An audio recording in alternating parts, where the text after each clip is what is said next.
Olá, meu povo, eu sou o Padre Joãozinho e esse é o seu podcast Rema, uma palavra que pode fazer a diferença, que pode mudar a sua vida, aqui pela TV Evangelizar e também no meu canal no YouTube, Padre Joãozinho. Inscreva-se, ative o sininho das notificações e esteja sempre por dentro das novidades.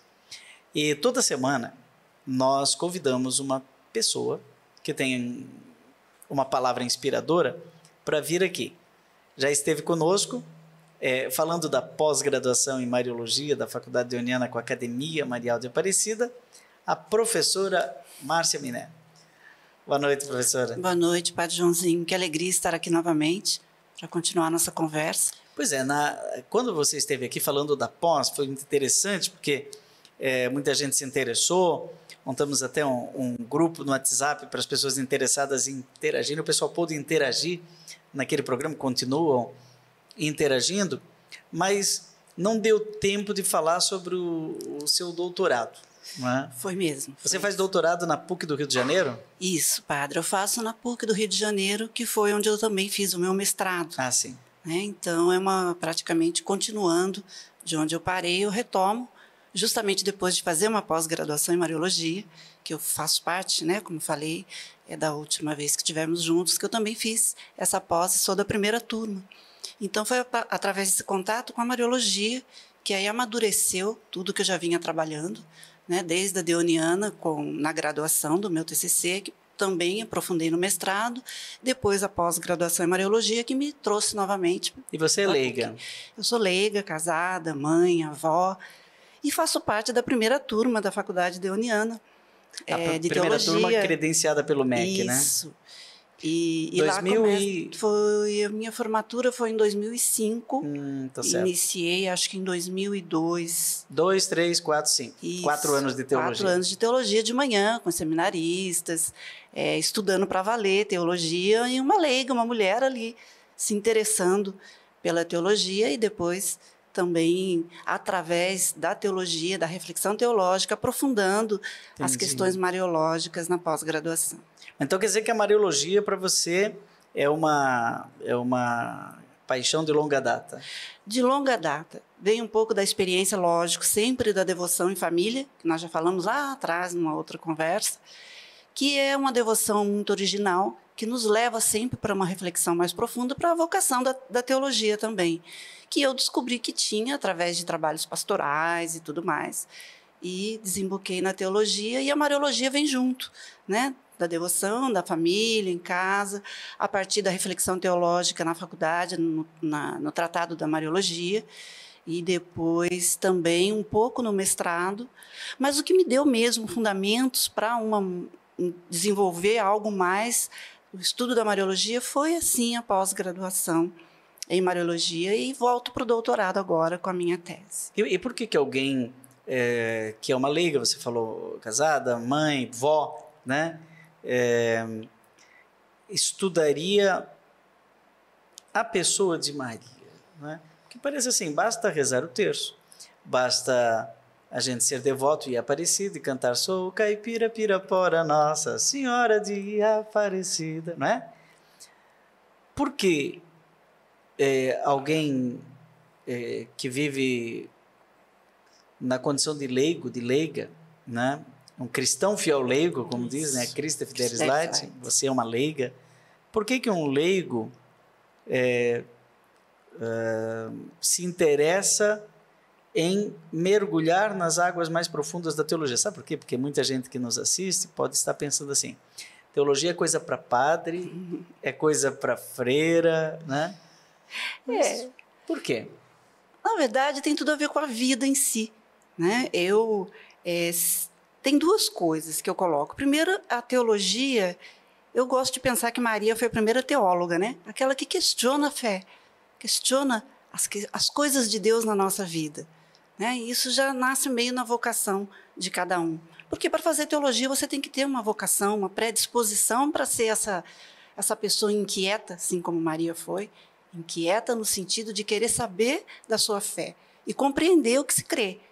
né? Então, isso, a partir da minha realidade da vida, onde estou, na minha casa, nos meus afazeres, na minha família, na minha pastoral, na minha paróquia, sempre foi me levando mais a buscar conhecer mais. Eu achava, Padre Joãozinho, que a teologia ia me dar respostas.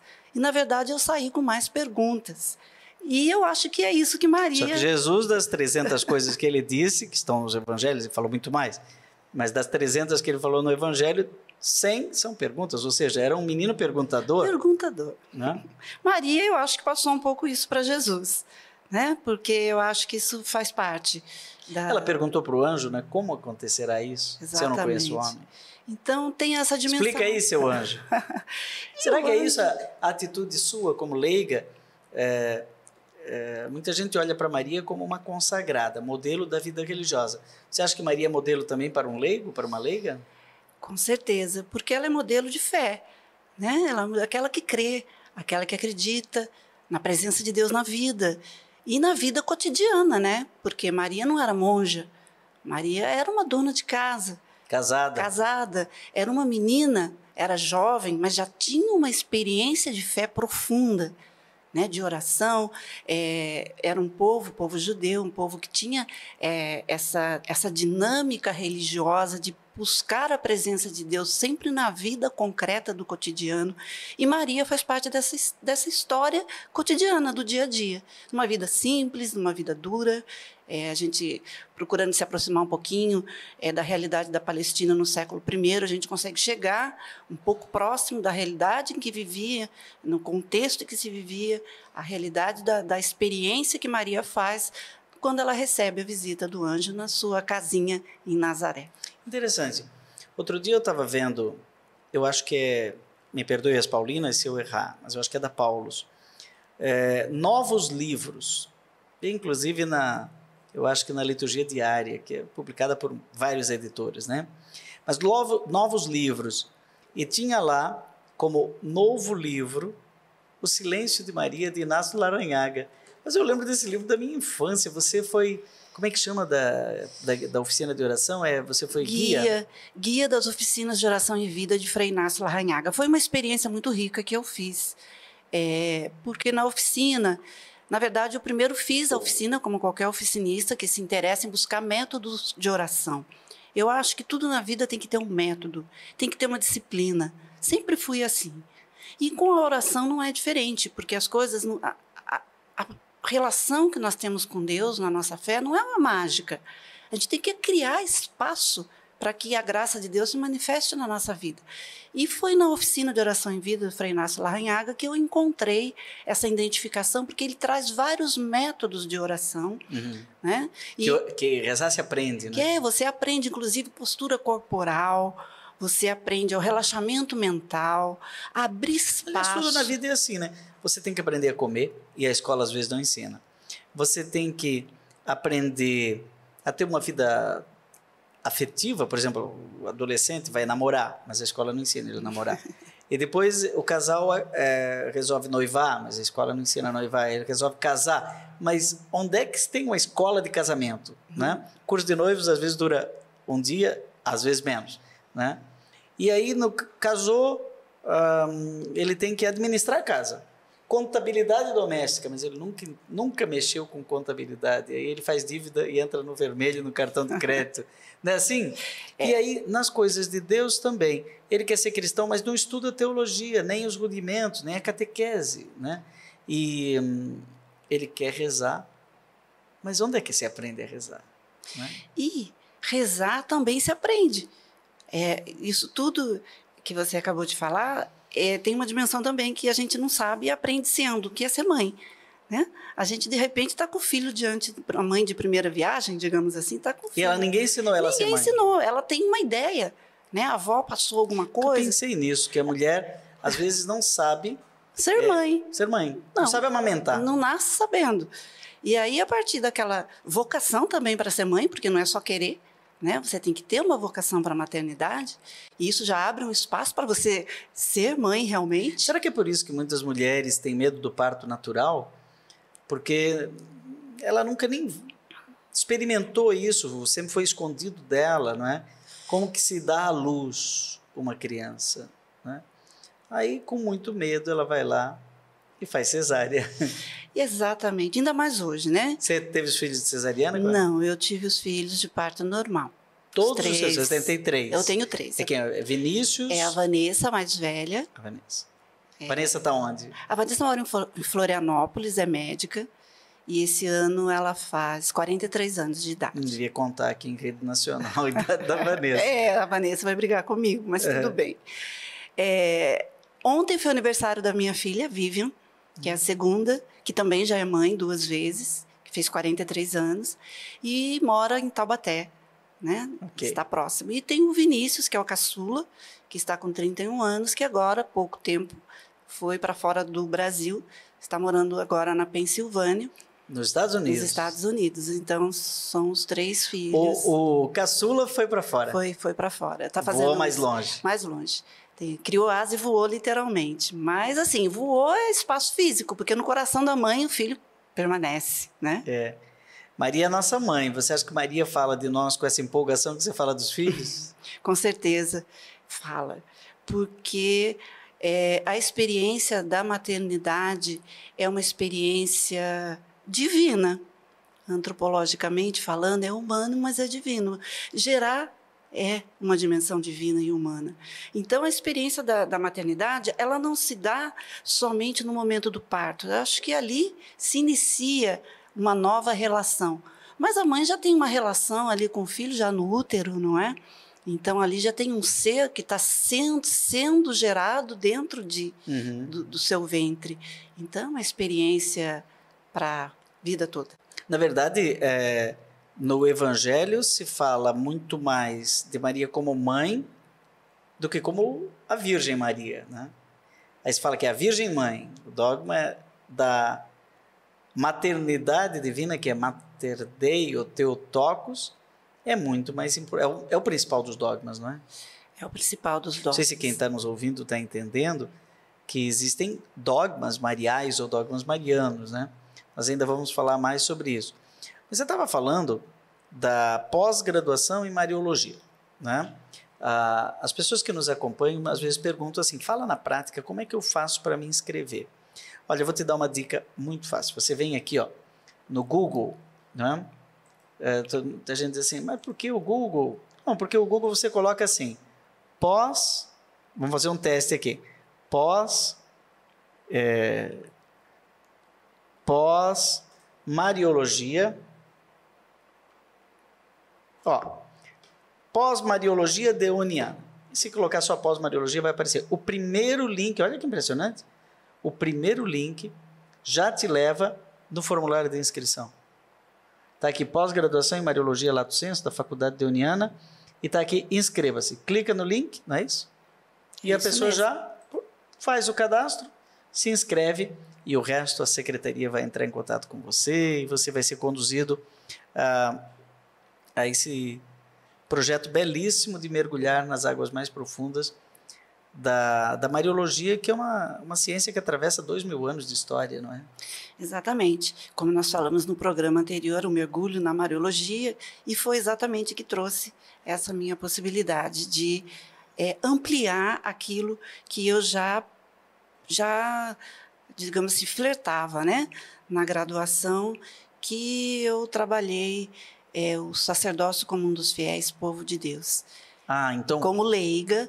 Como leiga, você trabalhou fazendo o sacerdócio teologia, comum. eu trabalhei o sacerdócio comum dos fiéis. E no mestrado? Aí que vem essa coisa interessante, né? Que é o perguntador, a teologia, uma coisa que não... Ela tem, assim, vida, dinamismo, né? Então, eu parto desse lugar do sacerdócio comum dos fiéis, povo de Deus, e aí, no mestrado, eu desenvolvo, então, o protagonismo do laicato nas conferências, a partir do Concílio Vaticano II e nas conferências episcopais latino-americanas. Entendi. Você deu uma mergulhada mais fundo. Quer dizer, e agora no doutorado, tem ainda o que saber? Tem ainda mais profundidade para mergulhar? Então, é uma continuidade. Por conta de quê? O sacerdócio comum dos fiéis entra na pesquisa e na dinâmica do protagonismo do laicato no Concílio Vaticano II e nas conferências episcopais latino-americanas. A partir dali, eu faço a experiência da pós-graduação em Mariologia e retomo para a minha pesquisa e o meu envolvimento com a teologia, com a reflexão teológica, e venho com a proposta da minha tese, que é a teologia mariana do laicato, um olhar para a identidade cristã do laicato à luz da dimensão mariana da Igreja. Ou seja, você juntou esse seu interesse pela pessoa de Maria como primeira leiga cristã, como a primeira que recebeu o chamado para, inclusive, se tornar mãe de Deus, e junta com toda a sua condição de leiga, você foi juntando tudo numa sopa teológica, né? Que agora vai ser um doutorado. Olha, nós estamos terminando esse primeiro bloco, né? E estamos aqui entrevistando, para você que chegou agora, a professora Márcia Miné Geraldo, de Taubaté, que é leiga, esposa e mãe, vó, né? E teóloga, formada pela Faculdade Uniana, depois fez a pós-graduação em Mariologia, fez o mestrado na PUC do Rio de Janeiro, sobre o sacerdócio comum dos fiéis, ou seja, a condição do leigo, e agora cursa o doutorado e é coordenadora da pós em Mariologia. No segundo bloco, vamos entender melhor o que é essa teologia mariana do laicato. Vamos fazer um intervalo e voltamos já já.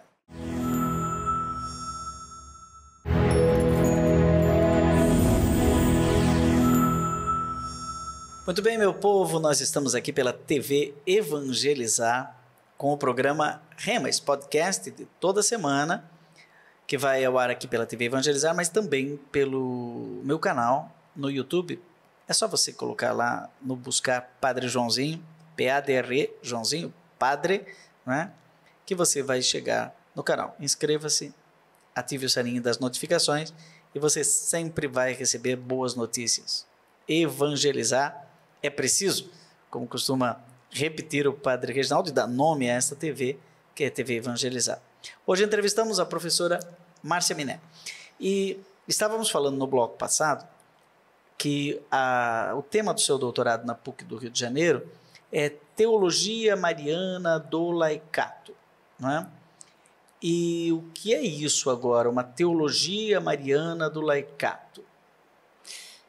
Então, Padre Joãozinho, continuando na minha reflexão teológica sobre o sacerdócio comum dos fiéis, surge, a partir da Mariologia e tudo mais, essa dimensão, teologia mariana do laicato. Quantos capítulos? São 3 capítulos. Vamos lá, então.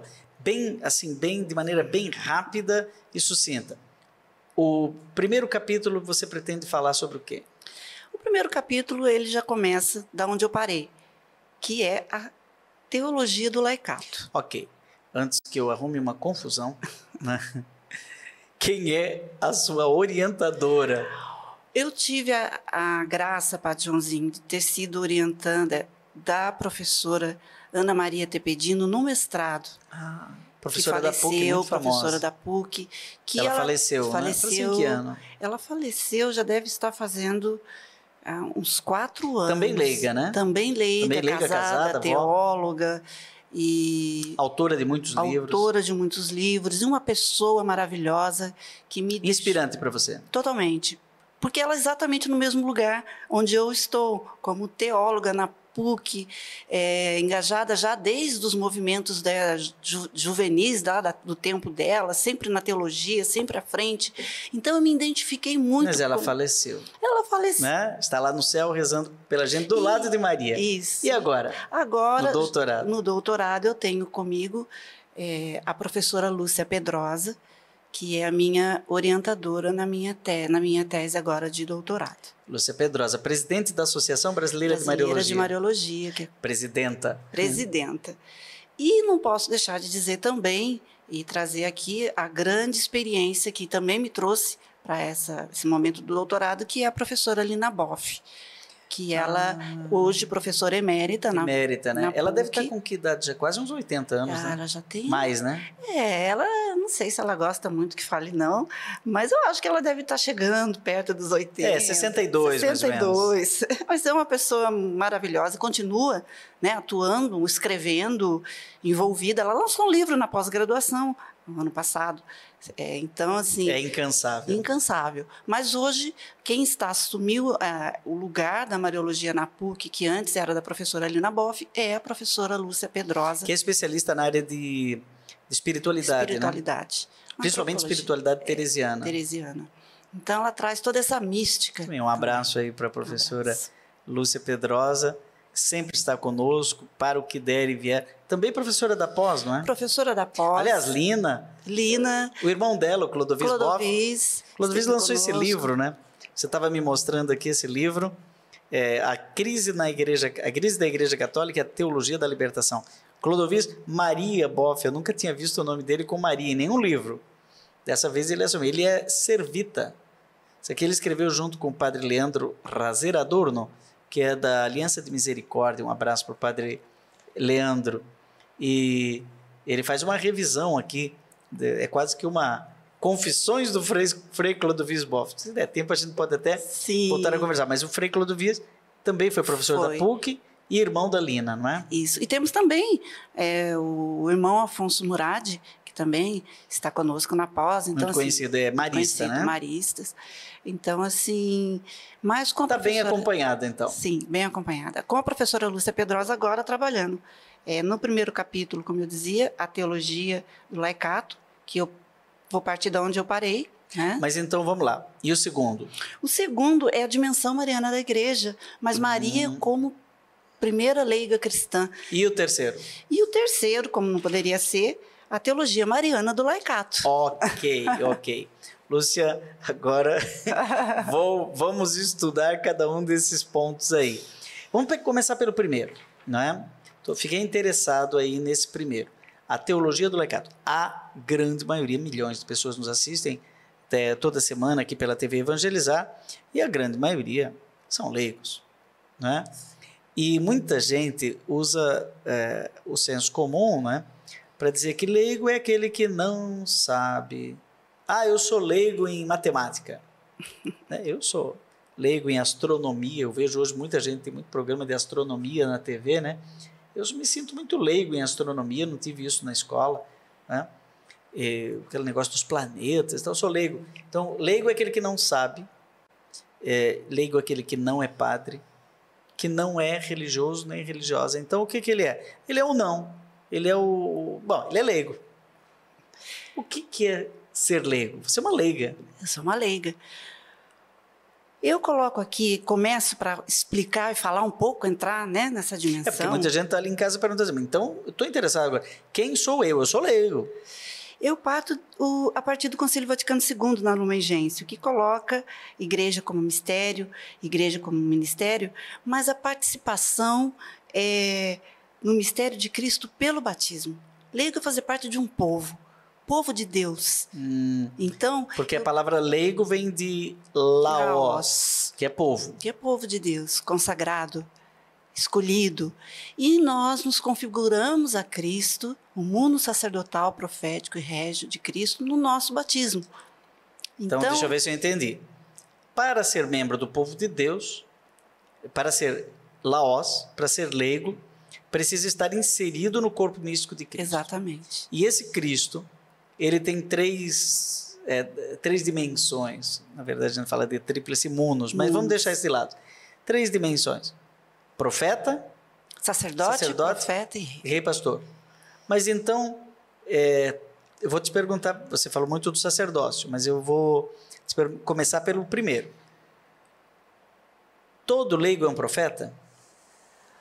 Todo batizado é um profeta. Leigo, leiga. Na verdade, assim, eu gosto de partir do sacerdócio, do mundo sacerdotal, sacerdote, profeta e rei. O sacerdócio de Cristo vem em primeiro lugar. Ele é o único sacerdote, né? Ele é o dom da sua vida, da sua oferta em si. Então, Jesus é o único sacerdote, né? E nós somos sacerdotes do sacerdócio de Cristo. Mas eu sou padre e você é leiga. Qual é a diferença, para que a gente entenda bem, do seu sacerdócio, que chamou sacerdócio comum, né? E o meu sacerdócio, que é um sacerdócio ministerial? O sacerdócio comum dos fiéis, todos somos batizados antes do sacerdócio até ministerial. Pode-se dizer até que o ministério, o sacerdote, o padre, né, no ministério da ordem que ele exerce, ele está a serviço do sacerdócio comum dos fiéis. E que serviço é esse? É o serviço de congregar, serviço de trazer, agregar, consagrar, né, é um novo Cristo, né, na comunidade de fé, onde ele tem agora um ministério de agir em pessoa de Cristo, na pessoa de Cristo, a serviço do povo consagrado através do seu batismo. Ou seja, se todo mundo é povo de Deus, eu acho que eu sou um pouco leigo e você é um pouco sacerdote. Sim, eu gosto muito, que eu já usei lá no bacharelado, quando eu fazia, quando o Santo Agostinho fala assim, quando pergunta para ele, ele fala: para vós sou bispo, convosco sou cristão. Interessante isso, né? Então, para você, eu sou padre, mas com você, eu sou cristão. Sabe que às vezes a gente valoriza demais essa condição, não é? Esse estado de vida presbiteral, religioso, mas às vezes a gente esquece que todos nós somos membros do corpo místico de Cristo e por isso somos cristãos. Cristãos. Né? Que agimos, então, cada um no seu ministério. Né? Por exemplo, isso, nesse corpo, então, o corpo tem a mão, tem a cabeça, tem, né? Cada membro tem um ministério. E é isso que é muito importante a gente entender, que a vocação do leigo, ele é chamado a ser cristão exatamente onde ele está. É ali que ele está aberto à ação da graça de Deus. Na profissão dele. Na profissão, na mundo. Sua família, no mundo, na igreja, como igreja no mundo. E também em lugar, na realidade secular que lhe é própria. Então, por exemplo, alguém é um político. O político. Né? Ele está exercendo seu sacerdócio comum no mandato, por exemplo, de vereador? Com certeza. E num compromisso, a gente tem que falar assim, a política não tem muito a ver com religião, né? A gente escuta muito isso. Mas tem tudo a ver. Primeiro, porque se a gente conseguir entender que a sociedade é feita por pessoas, é realizada por pessoas, e pessoas que creem. Então, se você é um vereador e crê, você é batizado, você está ali de alguma forma se abrindo à graça de Deus, configurando sua realidade existencial, sua doação sacerdote, se doando a sua própria vida, o munus profético também dentro da sua realidade, onde você executa o seu ser, o seu jeito de ser cristão na sociedade, como político, e também no serviço, servir à Igreja de Jesus Cristo para que o reino de Deus se manifeste naquele lugar em que ele é próprio. Ali, só ele pode agir como cristão. Então, quer dizer, eu posso exercer o ministério de leigo. Aliás, o Papa Francisco, abrindo parênteses aqui, lançou até um documento recente, Anticum Ministerium, falando do catequista, né? O ministério de catequista, que é um antigo ministério. E a grande maioria diz que o Brasil tem mais de 1 milhão de catequistas e eles são leigos. São a maioria, né? A minha catequista foi a minha mãe. Sim. Você foi catequista? É catequista? Eu não fui catequista. Eu fui mãe muito jovem. Então, eu acho que a minha catequese foi mais dentro de casa mesmo. Catequizando os filhos. E depois, com a experiência da oficina de oração e de vida e sim. Aí eu trabalhava no TOV Jovem. Então, eu tinha essa dimensão. TOV porque em espanhol, Frei Ignacio Larrañaga é argentino, né? TOV é talleres, né? Talleres. Talleres de oração e vida. Talleres em espanhol é oficinas. Exatamente. Né? E eu trabalhava com os jovens, porque como eu era mãe de jovens, então eu também tive essa oportunidade, que é uma catequese também, não deixa de ser, mas da própria experiência de vida, abrindo espaço para que outros também possam fazer a experiência de um encontro concreto com Cristo vivo. Aquele documento do Papa João Paulo II, Christe Fidelis Laity, né? Cristãos fiéis leigos, te ajudou de alguma maneira nesse primeiro capítulo? Te ajuda?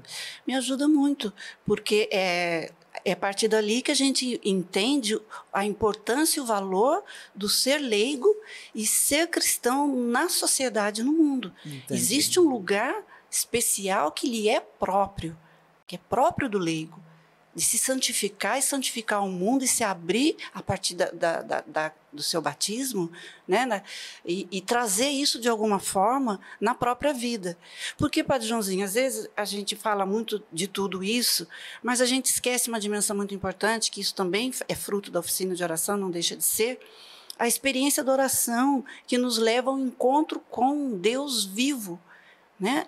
E ele está, o sacrifício, o mundo sacerdotal, o sacrifício de Cristo na cruz, o sacrifício dele na Eucaristia, a presença do seu povo reunido nesse lugar, nos leva ao nosso compromisso para entender que é dinâmico e é diário. Não é uma coisa que está pronta, é uma coisa que está sendo realizada e feita na vida. Então tem que ter todo esse dinamismo desse encontro pessoal com Cristo todos os dias. Sabe que tem um versículo da Bíblia, o versículo 14 do prólogo de São João, o capítulo 1,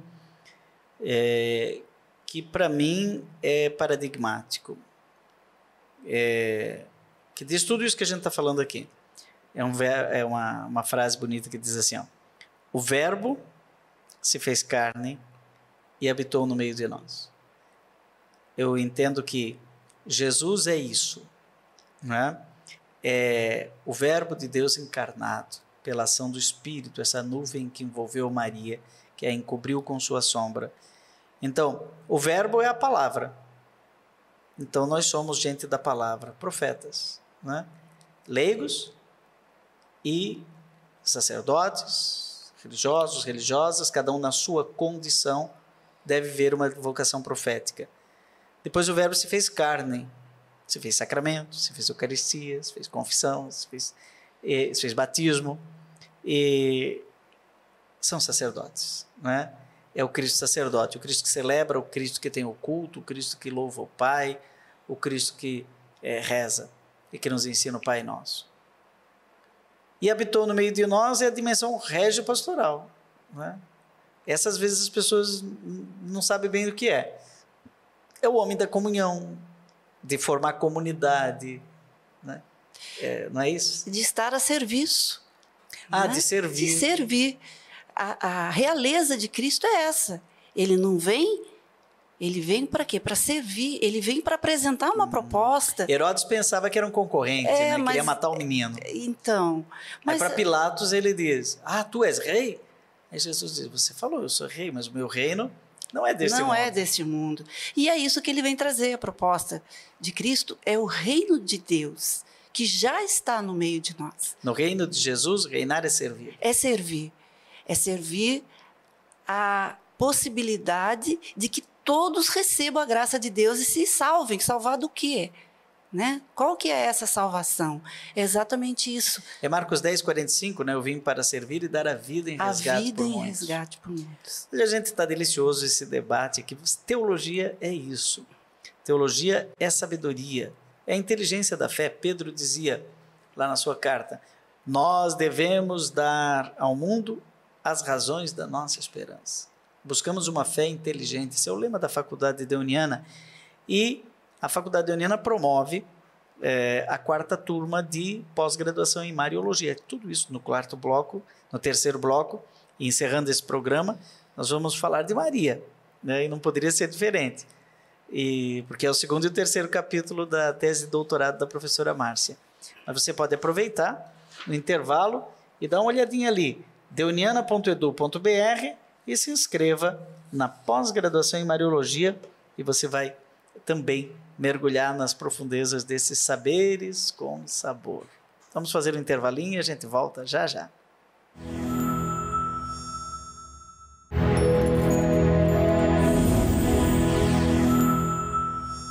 Olá, gente, eu sou o Padre Joãozinho, esse é o programa Rema, você está acompanhando aqui pela TV Evangelizar.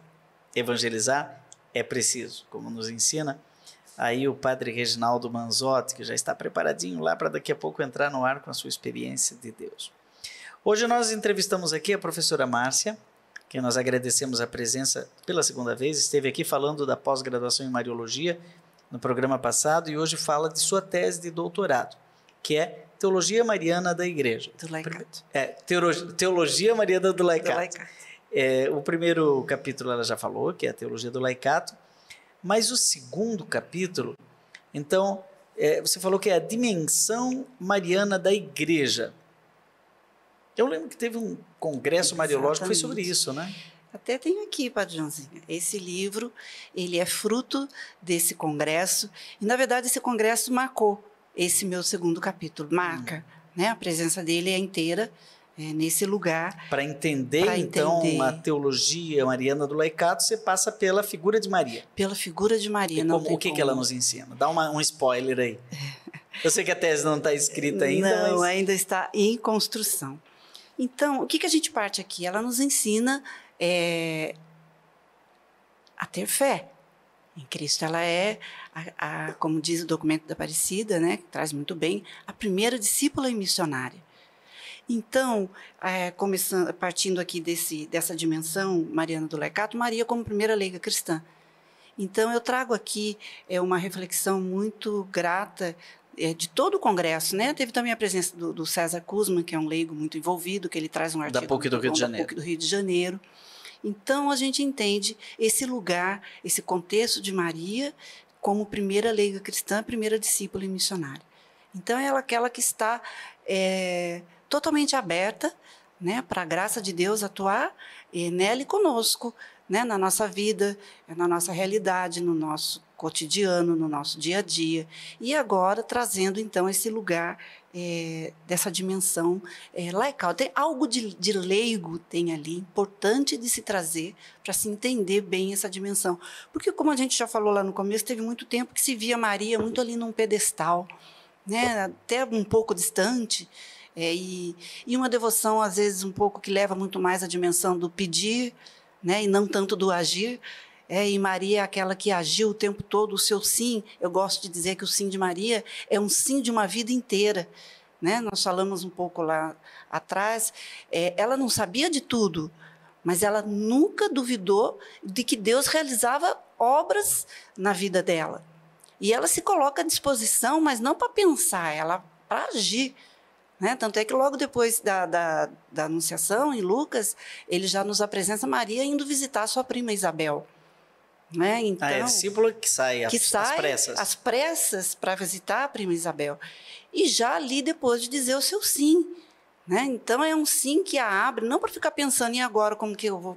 Ela resolve ali a relação dialogal que ela tem com o anjo, que é um diálogo para a vida inteira. Ela assume o seu lugar, ela se abre para que a graça de Deus opere nela e sai ao encontro da prima Isabel, que é onde ela é recebida da forma que Isabel a recebe, que ela depois tem o canto do Magnificat logo depois.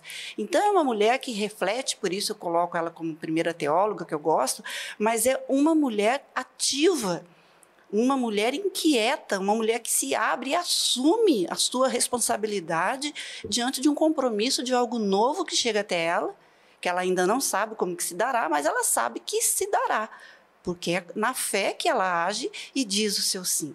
Mas sempre em missão, sempre saindo ao encontro do outro, e esse é o lugar onde eu desenvolvo essa Maria missionária, que tem também, que eu vou trabalhar um pouco nesse meu segundo capítulo, que é a tese do querido padre Alexandre Auí, que ele coloca essa dimensão da Alemanha, Maria. Né? Aliás, ele foi secretário do dicastério para os leigos, né? Para os leigos. A Família e a Vida, nomeado pelo Papa Francisco. Papa Francisco. E ele traz aqui, então, essa dimensão forte da igreja missionária em Maria, né? Maria como modelo de missionária na igreja. Então, é nesse lugar que eu vou caminhar nesse segundo capítulo da minha tese. E eu lembro desse Congresso Mariológico, né, que todo mundo sempre deve estar ligado no A12, participando do Congresso Mariológico, é um momento único e irrepetível. Nesse congresso nós tínhamos lá a presença do querido irmão Afonso Murad, que trouxe, né, e atualizou a visão do Urs von Balthasar, Sim. Aquele teólogo que fala da dimensão mariana da igreja. Por acaso te impactou um pouquinho, Balthasar? Sim, com certeza, e traz também uma reflexão, aprofundar um pouco mais a dimensão da reflexão, porque Papa Francisco já coloca ali, inclusive ele coloca isso também, o padre Alexandre Auí, não é?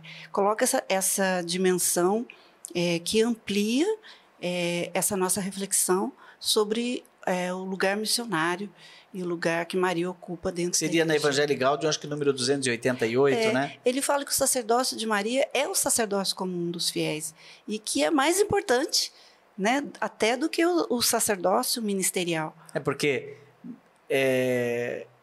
o sacerdócio ministerial, como é que é? Para vós. É serviço para vós. Então, mas convosco. Então, é que o Baltazar traz um pouco isso também. Né? Mas eu trago isso também como reflexão, mas sempre partindo desse lugar que eu quero elaborar aqui no meu projeto, que é essa dimensão mariana da igreja, mas Maria como primeira leiga cristã. O Baltazar, ele fala da dimensão mariana da igreja, comparando com outras dimensões que a igreja ela é uma realidade misteriosa, né? É o corpo místico de Cristo. Então, tem várias metáforas, por exemplo, a igreja é a barca de Pedro, é a videira e os ramos, é sacramento universal de salvação, né? E depois é povo de Deus. É povo, né? de Deus.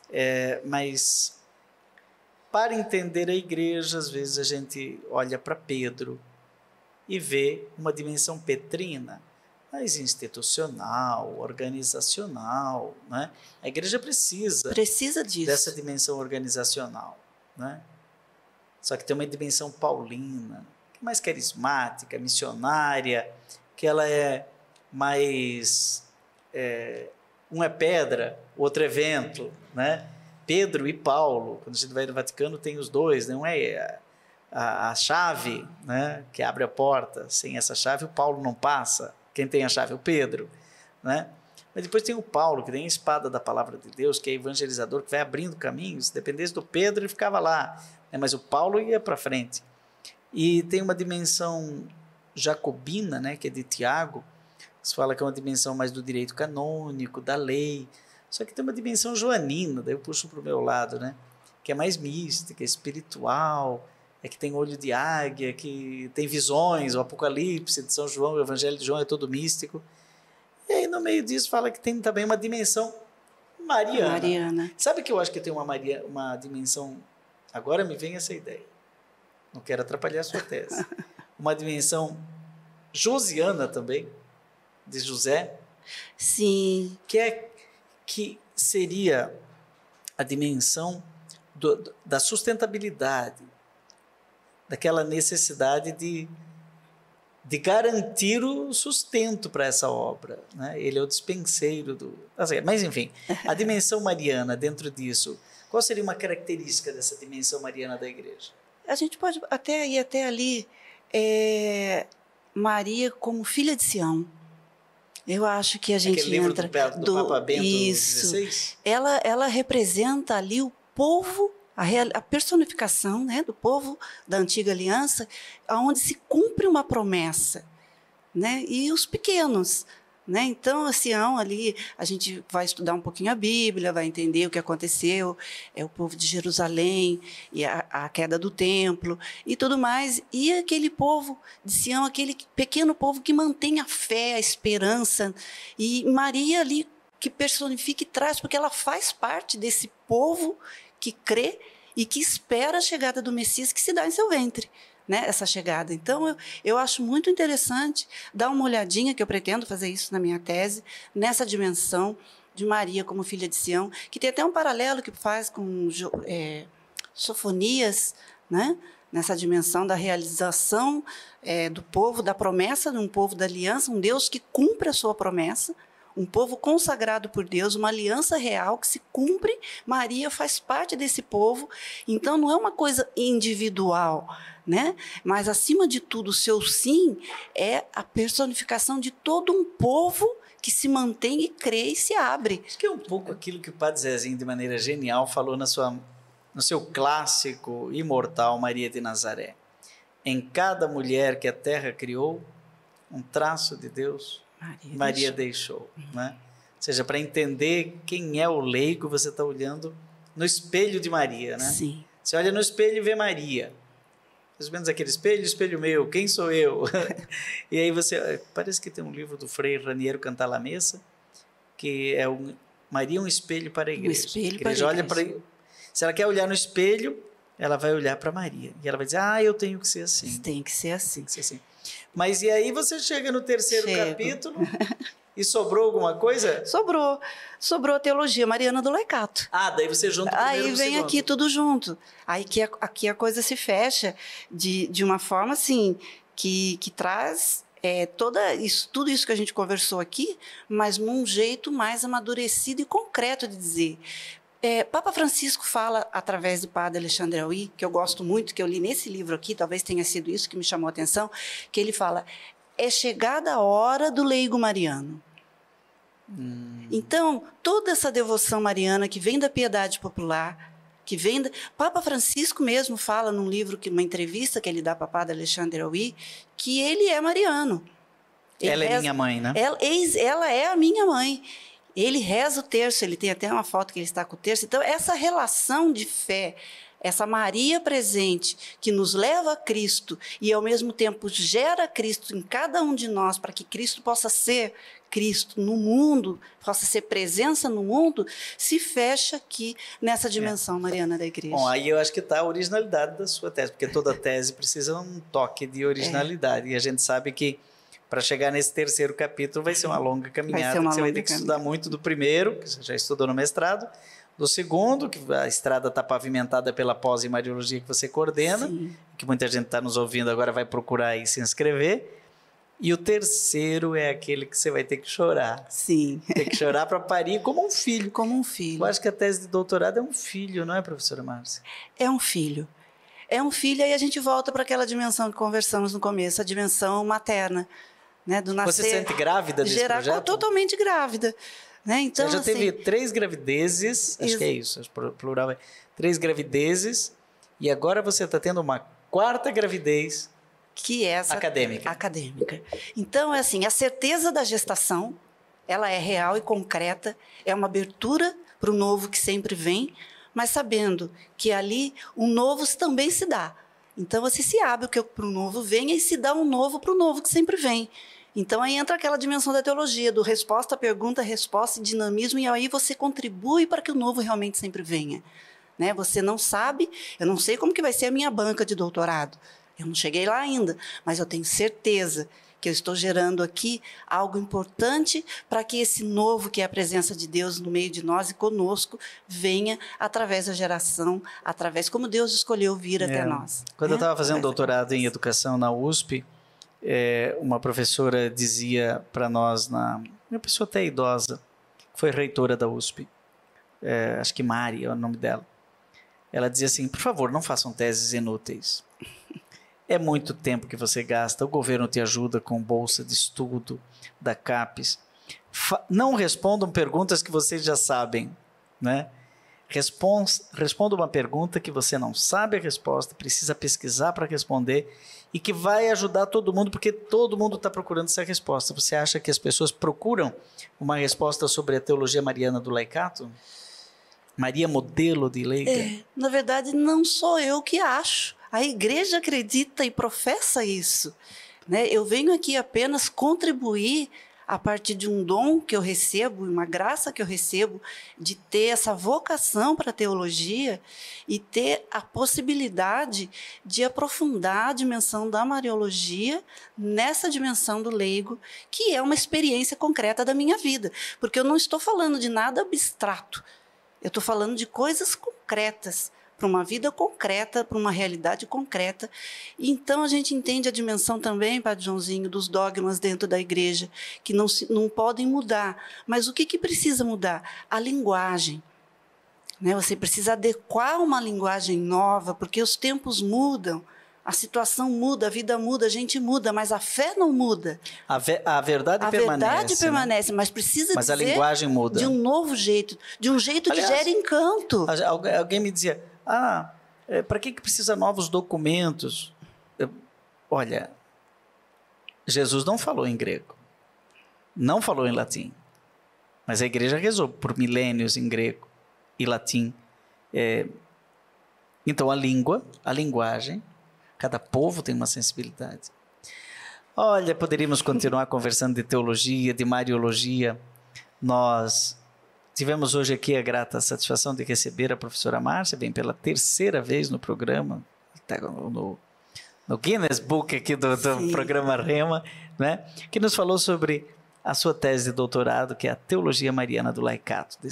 Desejamos aí sucesso nas pesquisas, essa gravidez solitária, né? Mas que lá dentro tem uma presença solidária, que Maria te acompanhe também, porque com certeza ela está intercedendo para que você chegue a belíssimas conclusões e ajude a igreja a entender essa dimensão mariana, principalmente do laicado. E você, que se interessou por tudo isso, vá lá no seu Google, coloque pós-graduação em Mariologia Deoniana e você vai chegar no formulário e se inscrever e participar dessa 4ª turma que vai começar em julho, não é? Julho de 2023. Agora, dia 3 a 12 de julho. 3 a 12 de julho, né? Você pode entrar em contato com a Faculdade Deoniana ou com a Academia Marial de Aparecida e com certeza você vai receber aí todas as informações, né? O A12 e o site da Deoniana estão com todas as informações. Obrigado, professora Márcia. Obrigada, eu que agradeço. Padre Reginaldo Manzotti, conduza esse povo maravilhoso para uma belíssima experiência de Deus. E depois que terminar, você vai lá e faça a sua inscrição no canal Padre Joãozinho no YouTube. A gente volta semana que vem. Deus abençoe. Até lá.